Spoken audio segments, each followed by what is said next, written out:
The wind came like a blade from the north that night, a merciless gale that whipped the canvas of his tent into a frenzy and drove the snow in stinging horizontal sheets across the high plains. Inside the lean-to, braced against a granite slab, Caleb Stone sat hunched by the fire. This ragged shelter was all he had in a world he'd chosen for its emptiness, a stretch of hard land on the Colorado-Wyoming line, far from the towns, the people, and the cavalry posts where his face might still be remembered. At 37, the years had carved more from him than they'd given. He was a man worn thin by his past, a former scout who charted trails through a country that was never his, haunted by the ghosts of raids and burnings he could never unsee. When the war bled out, he hadn't gone back east. There was nothing there for him. He'd chosen the frontier where the silence was a heavy blanket and a man's questions went unasked. His only purpose now was to hold this ground. He stared into the low flames licking the inside of an iron pan, the revolver a cold weight on the dirt beside him. His thoughts drifted to the dwindling supplies stacked beneath the rock shelf, to the claim posts he still had to drive before the ground froze, solid, and to the cold indifference of the land office that wouldn't care if a man froze to death out here. A familiar tightness gripped his chest as the wind howled, dredging up the face of a man who'd ridden out on patrol and never come back. He shoved the memory down, a practiced, brutal motion of the soul. That's when he heard it, a sound alien to the storm's symphony. At first he dismissed it as a breaking branch, but there were no trees nearby. It came again, fainter this time, the desperate scuffle of a body stumbling over frozen earth. His hand found the cold stock of his rifle by instinct. He went still, listening, every nerve on edge. The sound came a third time. He rose, pulled on his gloves and pushed through the flap into the white fury of the night. The cold was a physical blow, cutting straight through his coat. The trail was already vanishing under a fresh shroud of snow. For a moment, he saw nothing but a blinding swirl of white against the dark slash of the hills. Then, a flicker of movement. A figure impossibly frail, bent low against the gale, swaying with each faltering step. He moved toward it, rifle leveled, his voice ready to bark a warning. But as he closed the distance, the figure resolved into a woman. She was young, her black hair torn loose from its braid, whipping across her face. Her deerskin dress, once finely beaded, was ripped and stained. The fabric was torn at the shoulder, a brutal split where a hand had likely grabbed her. She was barefoot, her naked feet leaving dark, agonizing prints in the snow. Her face was a mask of an exhaustion so profound it seemed colder than the ice under her feet. Caleb lowered the rifle, though his hand didn't leave it. A sharp, wrenching feeling pulled at his gut. Not fear and not trust, but the grim certainty that she wouldn't last another hour in this blizzard. A bitter, practical part of him screamed to turn her away. Trouble clung to strangers like death, itself, especially a woman cast out and broken. He had come here to escape trouble, but the sight of her, ready to collapse into a frozen grave, was a weight he knew he couldn't carry. He lunged forward, his gloved hand closing around her arm just as her legs gave out. Her skin was like ice through the thin deerskin. Her lips, parted, a faint, ragged whisper escaping on a shaky breath. "Sonsee." "Come on," he grunted, the words more command than comfort, and hauled her weight against him, guiding her toward the faint glow of his tent. She stumbled, her body a dead weight, but he held fast, his jaw clenched. 1,000 pragmatic warnings screamed in his head. If she died in his tent, there would be questions, maybe a rope. But leaving her to the storm was a sin with no absolution. Inside, the relative warmth was a shock to the senses. He eased her, down by the fire, pulling the rough wool blanket from his cot and draping it over her shaking shoulders. Her hands were trembling too violently to grip it. He crouched, feeding more wood to the flames, coaxing them to life. In the growing light, her condition hit him with the force of a physical blow. Her cheeks were hollowed, her lips were split and bleeding, and the torn dress fell away from her chest, an exposure the blanket did little to hide as she leaned toward the desperate heat. He looked away, a raw instinct of decency. Then his eyes were drawn back by the shallow slowing of her breath. He filled a tin cup with water and held it to her lips. She gripped it with both hands, a tremor running through her as she drank in slow, measured sips. When she lowered the cup, her eyes met his. They were dark, deep, and utterly steady. There was no pleading in them, only a profound, unnerving assessment, as if she were measuring the very substance of his soul. Caleb felt the weight of that gaze. He'd seen enough outcasts to read the story etched on her face. Apache, most likely. A widow, to be wandering alone like this. Cast out by her band after her husband's death, or maybe something worse. The questions burned in him, but the tightness in his chest held them back. He didn't want the details, not yet. He simply reached for his rifle and settled it across his lap, a familiar comfort against the unknown. She curled near the fire, pulling the blanket tighter as sleep finally claimed her. He remained half awake through the long night, his senses attuned to the howl of the wind and the soft rhythm of her breathing. He fed the fire. He watched over her, telling himself it was just caution. But deep down, in a place he hadn't visited for years, he knew this was more than survival. He had made a choice, and choices out here always had their price. When dawn broke, a slash of pale gray in the east, she was already awake. She sat upright, the blanket clutched around her eyes fixed on him with that same steady, silent appraisal, as if the shared ordeal of the night had forged a bond he didn't yet understand.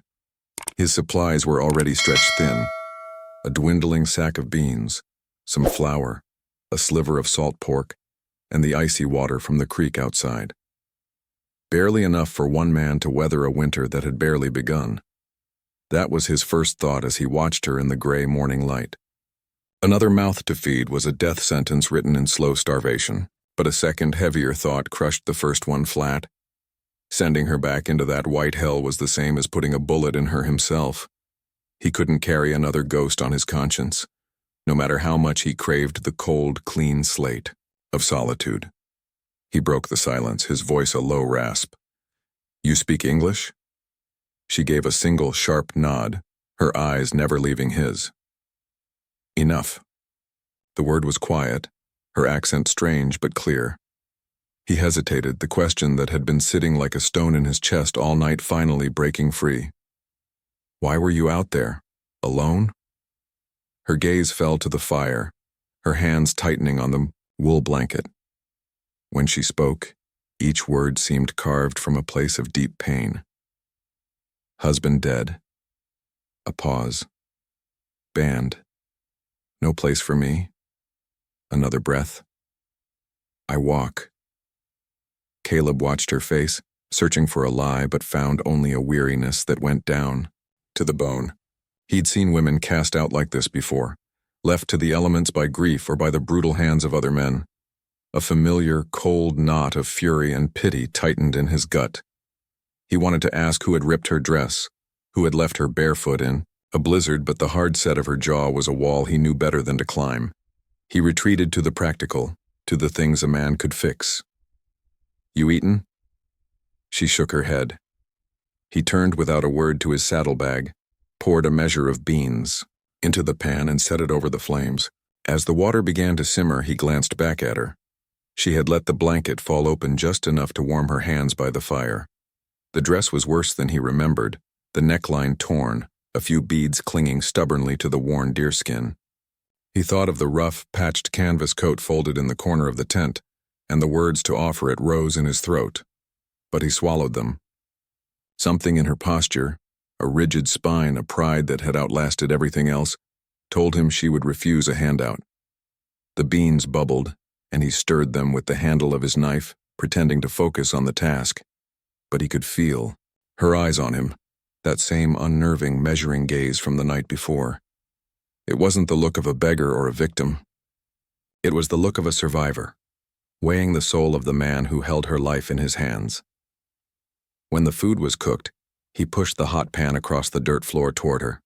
Her voice was a near whisper, slicing through the quiet of the tent. "Men." Caleb didn't turn from his watch at the tent flap. He gave a single curt nod. "Riders on the ridge." He saw her shoulders tense beneath the blanket. "They come here?" "Not yet." His voice was low and steady, a deliberate calm that betrayed the storm, raging inside him. If they'd seen his smoke, they'd be back. If they smelled a weakness in his camp, a lone man, a woman, they'd test it. The image of her flashed in his mind, barefoot, her dress torn, her skin raw, and the thought of men like that finding her made his gut twist into a cold, hard knot. She pulled the blanket tighter, but her eyes were sharp, fixed on his profile. You fight them. It wasn't a question. He finally turned, his storm-gray eyes meeting hers. If I have to. He didn't say the rest, that he was bone-weary of fighting, that he carried scars deep in his soul that would never heal clean. He didn't want to raise a rifle in anger ever again, but he knew the plains didn't give a damn what a man wanted. Survival out here was never a gentle business. The hours bled, together. When her breathing finally deepened into sleep, he remained at his post, the revolver a heavy comfort on his thigh, forcing his eyes open until the first pale light of dawn bled across the horizon. The ridge was empty, but the feeling of being watched lingered like a ghost. The next morning, Sonsee helped him gather the last of the wood stacked under the rock overhang. She was still weak, her movements slow, but he saw the grit in her. She didn't complain, and every piece of wood was stacked with a careful economy, nothing wasted. He watched her from the corner of his eye, a thought surfacing. He had to give her more than just shelter. He had to give her a choice, a say in her own survival. When he saw her gaze fall to the torn seam of her dress, he spoke, his voice gruff. Coat, you want it? She hesitated, a flicker of fierce pride in her eyes holding her back. Then, she nodded once. He fetched the heavy canvas coat, patched it, the sleeves, and handed it to her. She slipped it on over the deerskin dress. The shoulders were comically broad, the hem nearly brushing her calves, but the relief in her eyes was unmistakable. For the first time, she looked truly warm. Keep. It, he said, won't kill me to go without. She studied his face, weighing the words. Finally, a small nod. Thank you. Later, as he set out to check his traps, she asked to come. He considered the cold, her lack of strength, but the thought of leaving her alone if those riders returned decided it. They walked in silence, his long stride beside her shorter, steady one. When he pulled a rabbit from a snare, she bent without a word, took the animal from him and carried it without complaint. On the trail back, he felt her eyes on him. Why here? She asked. Why alone? He could have lied, but he was tired of the weight of words unspoken. Was a scout. War ended. Nothing to go back east for. Too many ghosts. It's quiet here. Quiet's enough. Her gaze held his, unreadable. Then she looked down at the trail ahead. After a long silence, she spoke softly, the words hanging in the frozen air between them. Quiet is not always enough. The phrase stuck with him, a burr under his skin. He didn't know if she was talking about herself or giving him a warning, but he heard the truth in it all the same. Back at the camp, she cleaned the rabbit with a practiced confidence that answered a question he hadn't yet asked. She was no helpless creature. She was a survivor, forged in a fire he could only imagine. That evening, she looked at him across the fire, the big coat draped over her small frame. You let me stay? Only for winter? Caleb stared into the flames, the whole terrible arithmetic of it playing out in his head. The food, the risk, the shattering of the silence he had bled for. He thought of the riders, of the cold knot of fear in his gut at the thought of them finding her. He thought of the ghosts he already carried. He couldn't add her to them. You can stay, he said, the words feeling like a vow. Winter, spring, as long as you need. For the first time, her expression softened. It wasn't a smile, but it was close, a release of some terrible weight. She lowered her eyes and nodded. Then I stay. That night, as she slept, he knew he had crossed a line. She wasn't a stranger anymore. She was part of this place. And as he drifted off, her words echoed in his mind. Quiet is not always enough. Maybe she was right. Maybe his years of silence had just been a long, lonely wait. The next morning hit with a cold so sharp it made his lungs ache. He scanned the empty ridges, knowing the peace was a lie. Men like that didn't just pass through. Their presence was a promise of trouble to come. He wrestled with the thought of moving camp, of trading this meager shelter for the open, exposed hills. When he stepped back inside, Sonsee was tending the fire, her movements sure and steady. She wore his coat, her hair falling loosely around her shoulders. She looked stronger, her eyes holding a new resolve. She was no longer just clinging to life. She was preparing to fight for it. "We'll need more food soon," Caleb said, his voice a low rumble. "Beans won't last." She nodded, then met his gaze, her own clear and certain. "I can trap, skin rabbits. I have done it before." He studied her, surprised by the firmness in her voice. This wasn't a plea. It was a contribution. A statement of her worth. He gave a short, decisive nod. "All right, we'll go after we eat." As they ate, she asked another question, this one softer. "You've been alone long? Since spring?" "Claimed the ground," he answered. "Put up the posts. No one else." She held his gaze. "No wife? No children?" The question landed like a punch, one he'd been expecting. He shook his head. "No, just me. He offered no more, but the silence that followed spoke volumes, telling a story of a solitude born not of choice, but of having nowhere else in the world to be. After the meal, they moved out together into the biting air.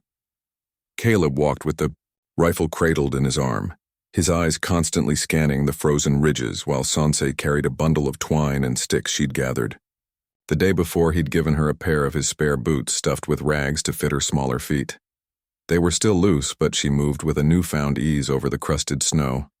They found a thicket scarred with rabbit tracks, and she went to work.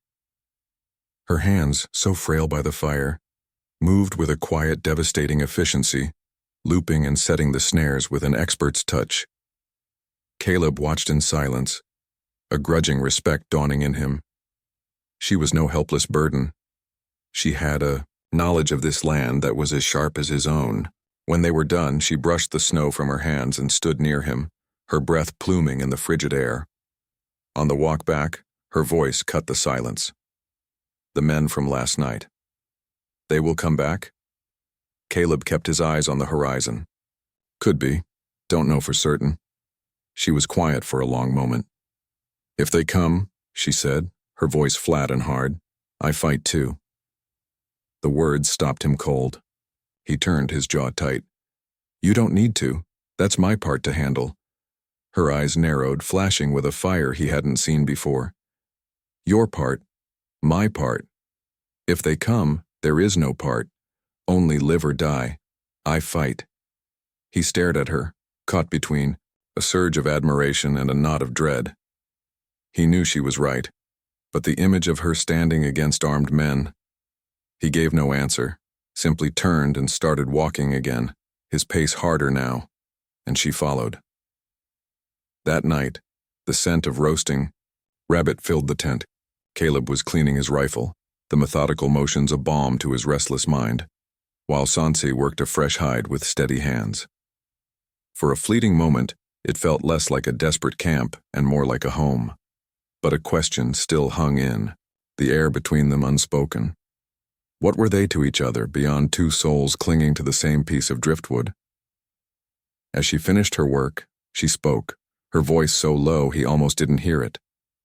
"My people, there is a law. A woman who shares a man's fire, his tent. She belongs to him." Her eyes remained fixed on the hide in her lap. "You know this."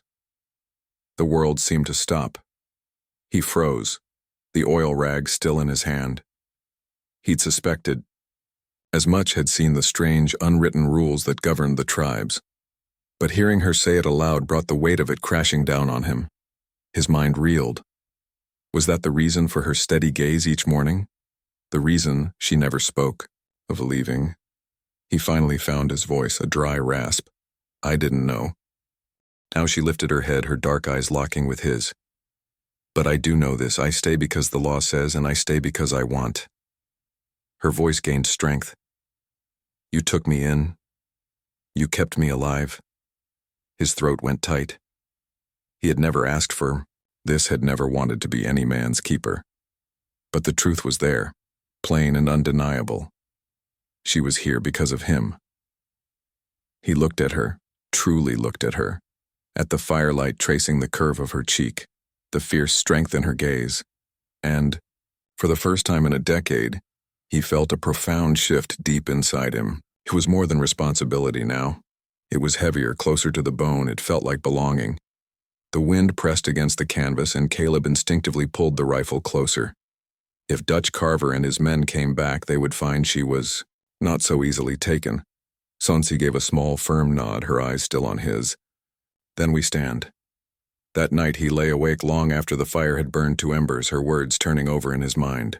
The law, her choice. His solitude was a thing of the past. She had walked into it and claimed a peace for herself. She was no longer a stranger at his fire. Morning came hard and bright. Caleb pushed the tent flap aside, his breath crystallizing in the air as he scanned the ridges. The land was calm, but it was the calm of a predator before the strike. Inside, Sonsee was rolling the hide from the night before into a tight bundle. She had cinched the oversized coat with a leather strip, and her hair was braided tight. The exhaustion was gone from her face, replaced by a hardened resolve. She looked up as he entered. They will come again? Not this morning, he replied, crouching to warm his hands. But they'll be back. Men like that don't ride for sport. He saw in her eyes she knew it too, that they were a target, an easy prize in the vast empty wilderness. He explained why moving the camp was the bigger risk. No shelter, no water, no high ground. They had to make their stand here. If trouble comes, he said, his voice low and firm, you get behind me. You stay out of the open. Her chin lifted. I told you. I fight. Caleb met her gaze and saw it then, the fear tucked just beneath the defiance. He wanted to argue, to command her to stay safe. But he knew the truth. She would not stand idle while their world burned. He let out a long, weary sigh. All right, he conceded. But you follow my lead. Later, when they checked the snares, he noticed her slipping in the oversized boots. That evening, he carefully tightened the cloth stuffing, making them fit more snugly. As she prepared the meat from 2 more rabbits, he watched her, a foreign feeling stirring in his chest. A sense of partnership. They were in this together now, bound by a shared purpose that went deeper than mere survival. He turned her words over in his mind. The weight of her people's law. He hadn't asked for a wife, hadn't asked for any ties at all. But when he looked at Sonsee, at the strength that had survived the unthinkable, he felt a pull towards something he'd buried long ago. That night, as they ate, she asked another of her quiet, piercing questions. You will stay, after the snows? Caleb wiped his mouth on the back of his hand, his eyes on the flames. I stay, drive the posts, mark the land, make it mine. She tilted her head. You want a home? He hesitated, the word foreign on his tongue. Then he nodded. Yeah, a place that's mine, where no one can tell me where to ride or what to fight for. He didn't speak of the ghosts that had chased him here, but he saw in her eyes that she understood. You make a home, she said softly. I will help. The simple word struck him harder than a bullet. His plans had never included another soul. He'd never pictured anyone else by his side. Yet here she was offering it freely. He held her gaze for a long moment, then gave a slow, deliberate nod. The silence that fell between them was no longer the cautious quiet of strangers, but a shared, settled understanding. He leaned back, rifle across his knees, and felt a tension he hadn't known he was carrying finally begin to ease. Later, long after she'd fallen asleep, he sat watching the fire die to embers. He thought of the riders of the ancient law she believed bound them, and of the word home. A decision settled in him, unspoken but absolute. He would not let any man drag her from this camp, no matter who came down from those ridges. And with that thought, for the first time in years, Caleb Stone felt a sliver of peace. The peace was gone by dawn. He rose early, his instincts screaming, and stepped outside. The plains were quiet under a pale, bruised sky. At first he saw nothing. Then his eyes locked on them. 3 riders further down the slope, moving slow. They weren't passing through. They were watching. Caleb's jaw tightened. Drifters rode a straight line.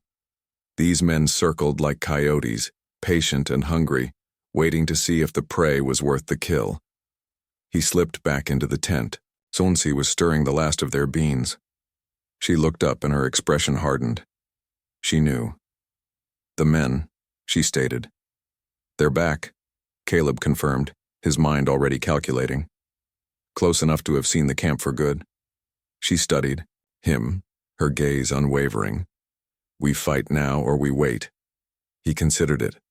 Running was a fool's game. They'd be exposed in the deep snow, an easy target to be tracked and run down. We hold here, he said finally. If they mean to make trouble, let them bring it to us. The day dragged on, every snap of the wind on canvas making his hand twitch toward his rifle. He kept watch while Sonsee mended a tear in the blanket, her small movements a pocket of calm in the tense silence. At one point she looked at him, her eyes dark. You have killed before?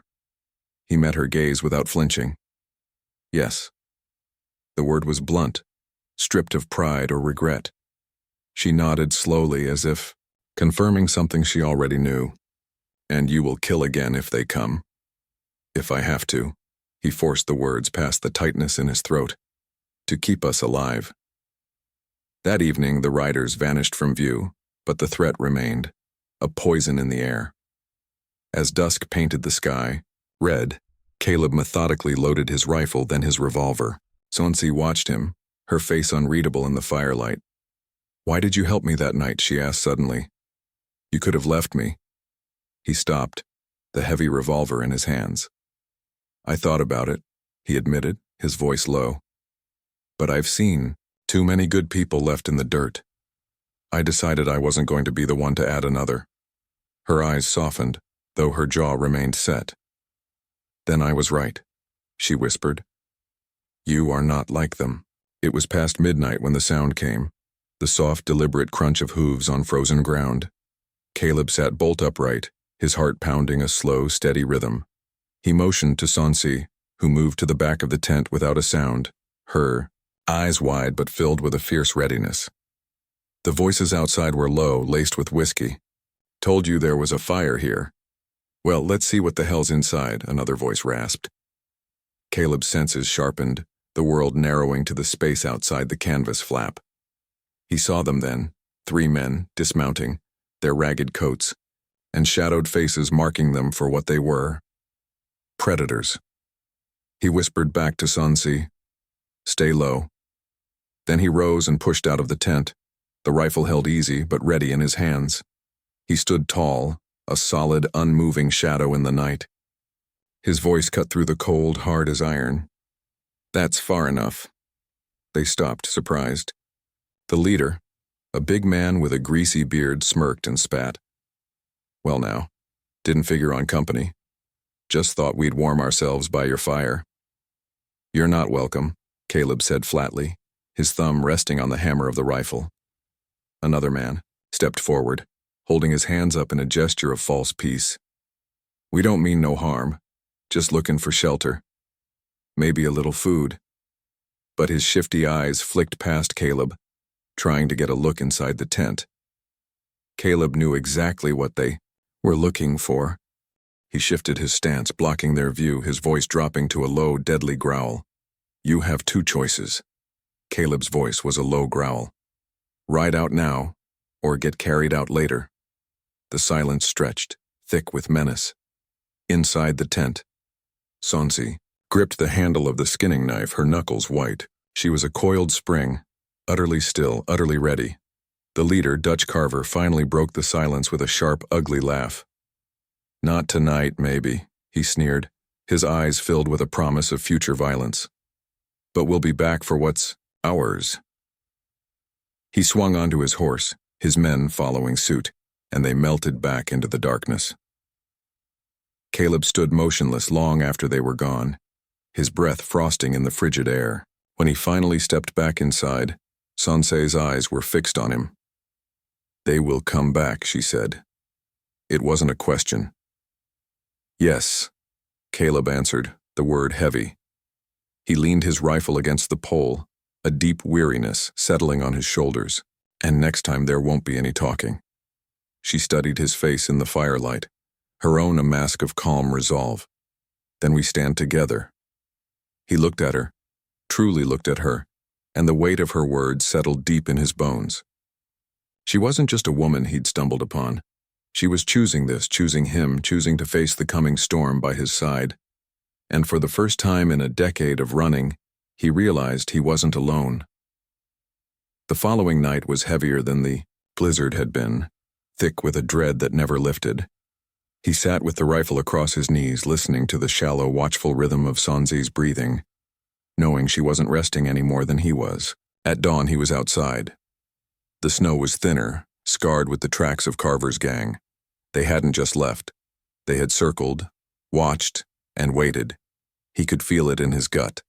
They would be back. When he returned, she was already up, her face grim. "They will come again," she said. He nodded. "Sooner or later."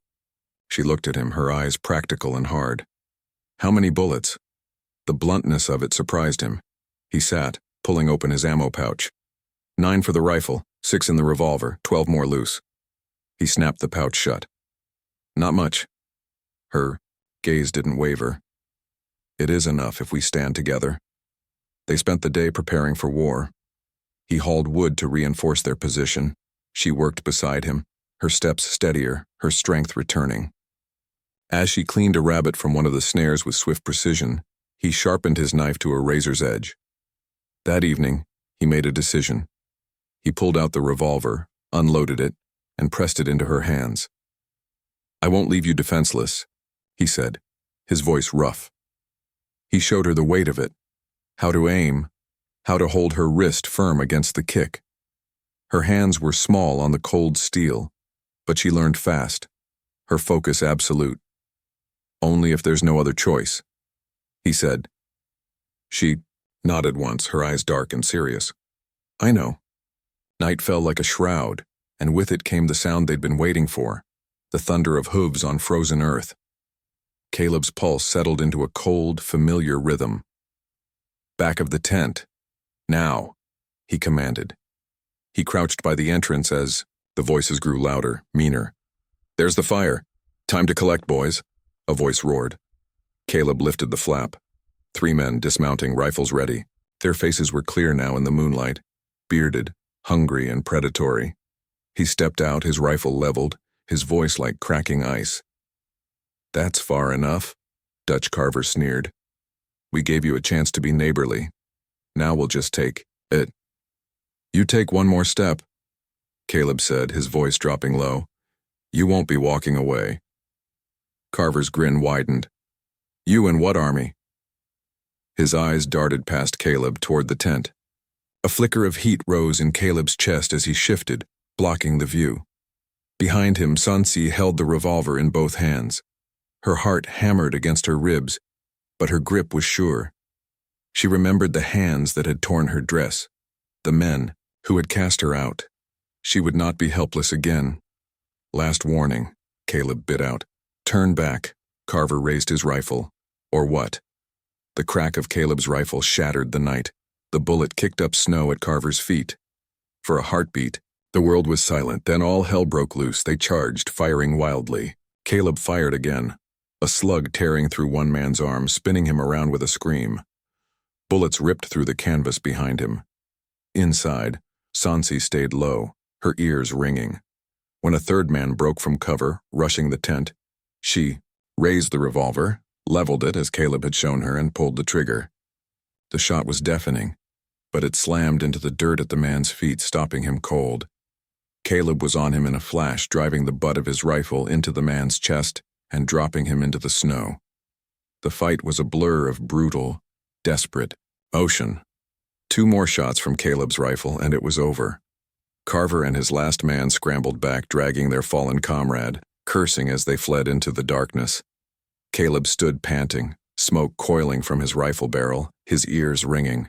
In the sudden silence, he scanned the ridge until he was sure they were gone, then turned back to the tent.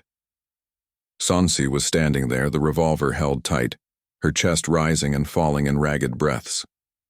Her eyes were wide, but her hands were steady. "You did good," he said, his voice hoarse.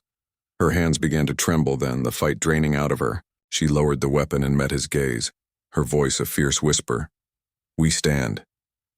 He nodded, the simple truth of it settling over him. She had stood with him. Together, they had held their ground. And in the sudden, ringing quiet of the aftermath, surrounded by the smell of gunpowder and the sight of their bullet-torn shelter, Caleb felt the first stirrings of something stronger than survival. It was the ragged, hard-won edge of belonging. Caleb sat with his back against the tent pole, the rifle across his lap.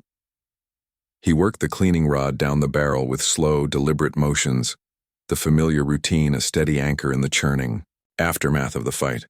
His mind kept replaying it. Every muzzle flash, every curse spit into the snow. He knew they'd driven Carver's gang off, but men like that ran on pride and vengeance. They'd be back. Near the fire, Sonsee sat wrapped in his coat, the revolver on the ground beside her. A slight tremor ran through her hands as she reached for a cup, a tremor she tried to hide. She hadn't flinched when the shooting started. She hadn't closed her eyes when she'd pulled the trigger. But in the ringing silence that followed, the weight of it all was pressing down. She finally looked at him, her voice low. "They will come again?" "Maybe not tonight," he said, meeting her eyes, "but they'll be back." She nodded once, then asked the question that had been waiting behind the first. "You have killed before? You will kill again? And you sleep after?" Caleb paused, his hand stilling on the rifle. He let out a long, slow breath. "I don't sleep easy," he said, the words plain and unadorned. "But I do what has to be done. That's the truth of it." Her gaze lingered on him, then softened. "You keep me alive," she said. "That is enough." The word struck him with unexpected force, loosening a knot in his chest he hadn't known was there. For years, the only looks he'd gotten from people were filled with suspicion or fear. Now this woman who had lost everything was looking at him as if he were a man of worth. The next day they worked. He patched the bullet holes in the canvas while she stitched the seams with a steady hand. As he watched her scrape a hide, her hair falling loose from its braid, he knew her staying had nothing to do with her people's law. She stayed because she had chosen to. She stayed because she trusted him enough to fight beside him. That evening, she broke the comfortable silence. "Your family," she said. "You said no wife, but before, what did you leave behind?" He ran a thumb over the worn stock of his rifle. "A farm back east. Parents died when I was young. Had a brother. He stayed put when I joined the army. Never went back." He lifted his eyes to hers. "The men I rode with, the ones who didn't make it, sometimes I think I left them behind more than anyone." She listened, her face solemn. "I understand this," she said softly. "I left my husband in the ground. My people walked away from me. I carry them, but they are not with me. It is the same." Her words weren't pity. They were recognition. They were two ghosts, haunted by different pasts, but sharing the same lonely present. As the fire burned low, the silence between them changed, growing warmer. He sat closer than usual. When her hand brushed his as she passed him a cup, neither of them pulled away. It was a small, unspoken thing, but it carried the weight of a connection neither had felt in years. Before they slept, he looked at her. "If they come back, we'll be ready." Sonsee met his gaze, her voice sure and steady. "We are already ready because we stand." A corner of his mouth tightened, the closest he'd come to a smile in a long, long time. The next morning, the air was sharp with a new reality. He saw the tracks in the snow. Carver's gang had circled back. They weren't finished. When he stepped, inside Sonsee was watching the fire, her face calm and hard. "They are close?" she asked. He nodded once. "They'll try again. We can't let this hang over us," she set her jaw. "Then we finish it." He looked at her, at the raw courage in her eyes, and knew he was no longer just fighting for a piece of land. He was fighting for her, for them. They spent the day turning the camp into a fortress, dragging branches into a makeshift barrier. "How many bullets left?" she asked at one point. 5 for the rifle, 6 for the revolver, and a handful of loose ones, he answered. It wasn't enough. It would have to be. As dusk settled, the sound came. Hoofbeats, hard and fast, no longer circling but charging straight for them. "Get down!" Caleb yelled, crouching by the flap as Sonsee took her place by the fire pit, the revolver held firm in both hands. Gunshots erupted, ripping through the canvas. Caleb fired back, his first shot taking a horse down in a screaming heap. Sonsee held her position, her hands shaking but her aim true. As one of the men broke forward on foot, she fired. The bullet grazed his arm, forcing him back with a curse. "Dutch." Carver charged closest, bellowing, his rifle raised. Caleb stepped into the open to meet him, firing point blank. Carver dropped like a stone. The other two, wounded and broken, scrambled for their leader's body and fled into the twilight. For a long time, the only sound was the ringing in Caleb's ears and the rasp of his own breathing. He scanned the ridges, his chest burning. It was over. Men like that didn't come back from a beating like this. He stepped back inside. Sonsee was crouched by the fire, the revolver lowered, her body trembling with the aftershock. She looked up, her eyes wide. "They are gone," he said, his voice rough. A slow breath escaped her lips. She set the revolver down. "We live," she whispered. He knelt beside her, his hand brushing hers as he reached for the water cup. She didn't pull back. Instead, she turned her hand and took his. It was the first time. "You saved me," she said quietly. "Again." He looked at her, at the strength in her fire-lit face, and knew with absolute certainty he could never send her away. The wall he had built around himself for years had been torn down. "You're not leaving," he said, his voice firm. "Not after this. This is your home now, as much as it is mine." Her eyes softened, a light returning to them. "Then we stay together." It was not a bond of law or necessity. It was a choice, forged in blood and fear, and spoken by them both.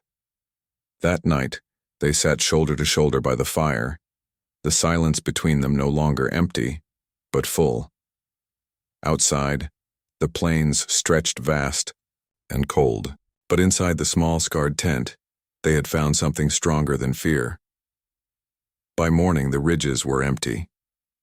Caleb looked at the claim post he'd driven into the ground, at the fire still burning, and at the woman moving beside him with a quiet certainty. For the first time since he'd come west, he felt the pull of roots settling deep into the earth. He had a home, and he was not alone.